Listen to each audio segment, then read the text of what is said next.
Let's get the views now of one of Syria's most prominent political activists, Rami al Jarrah, who's with me here in Doha. You had quite a few problems getting into Qatar yesterday, and there was a bit of a stir on Twitter. We'll talk about that in just a moment or two. But first, tell me about how you came to leave Syria. You're a blogger. You wrote under a pseudonym, but your real identity was discovered, right? Right, yeah. I was basically reporting in Damascus. I worked with a number of outlets outside the country, and I was compromised by Syrian intelligence. They basically found out the pseudonym that I was using. Which was? Alexander Page. Right. And what happened to you when they found out? When they found out, I fled the country straight away. I fled through the border because I knew that the Air Force intelligence had placed my name at the airport.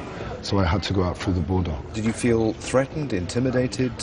Of course, definitely. I'd been detained before in the beginning of the uprising, and I knew what would happen if I got caught again. Why? Well, you say if you got caught again, what would have happened to you? I would have been considered a traitor. I would have been considered a spy, because I spoke to Western media. As we all know, in Syria, we don't have any media.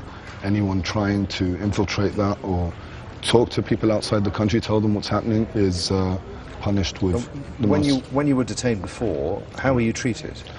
I was tortured, but mildly, for 3 days. You say what did they do to you? Suffocation. I wasn't allowed to sit, eat, drink or sleep for 3 days. I was beaten to the torso, to the legs. They threw water at me that was mixed with bleach or something like that for some reason, which would basically make me pass out, and then they wouldn't let me sit down. They would pick me up again. How did you get out of that? What happened to? I was asked to sign papers that basically said that I was a terrorist and that I'd been sent to Syria to cause disruption in Syria. And still, when you were released, you went back to blogging. Right. It became much more serious for me. So yeah. Right. Okay, so what's happened to you since you left? You left the country, what, back in October? Yeah, I left on the 5th of October. That's when I fled. I went to Jordan, and then I took a plane to Cairo, where I'm now based. We've issued an office that basically coordinates with the activists on the ground. It's to help train journalists, citizen journalists on the ground, how to report, and basically bridge that with Western media, given that there are no journalists really in Syria. Okay, I want to ask you about what happened to you when you got to Qatar in a moment, but first, how scared are your fellow Syrians on the ground? They're terrified. They're terrified. Me now, outside the country, I don't understand how they do it. When I was there, people would tell me, how do you do it?